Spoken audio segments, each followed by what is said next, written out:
क्रीडामंत्री माणिकराव कोकाटेंना कोणत्याही क्षणी अटक होण्याची शक्यता। अटक वॉरंट जारी होताच कोकाटे लीलावती रुग्णालयात। अटकपूर्व जामीन अर्जावर शुक्रवारी हायकोर्टात सुनावणी।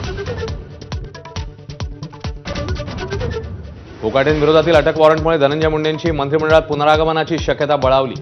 दिल्लीमध्ये घेतली अमित शहांची भेट, तर मतदारसंघातल्या कामांसंदर्भात भेट असल्याचा मुंडेंचा दावा। काँग्रेससोबतची चर्चा थांबली, संजय राऊतांनी दिली माहिती। मवियात तुटल्याचं मात्र ठाकरे बंधू सोमवारच्या आज शक्ती प्रदर्शनातून करणार युतीची घोषणा। फडणवीस आणि अजित पवारांच्या भेटीत नवाब मलिकांबाबत चर्चा। मुख्यमंत्र्यांचा मलिकांना विरोध, तर अजित पवार आग्रही। सहकाऱ्यांसोबत चर्चा करून निर्णय स्पष्ट करणार, दादांचं सूतोवाच।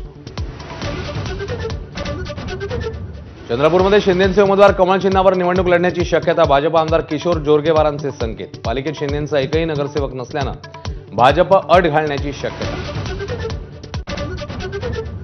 ड्रग्ज तस्करीमध्ये एकनाथ शिंदेच्या भावाचा हात। सुषमा अंधारेंचा खळबळजनक आरोप, तर अंधारांनी आरोप केलेल्या जागेवर रिसॉर्टच नाही, प्रकाश शिंदेंनी आरोप फेटाळले।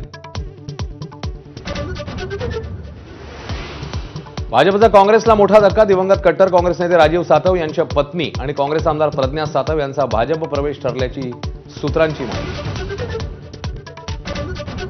नॅशनल हेराल्ड प्रकरणी मुंबईत काँग्रेसचं ईडी कार्यालयासमोर आंदोलन। खासदार वर्षा गायकवाड यांच्यासह पदाधिकाऱ्यांना पोलिसांनी घेतलं ताब्यात।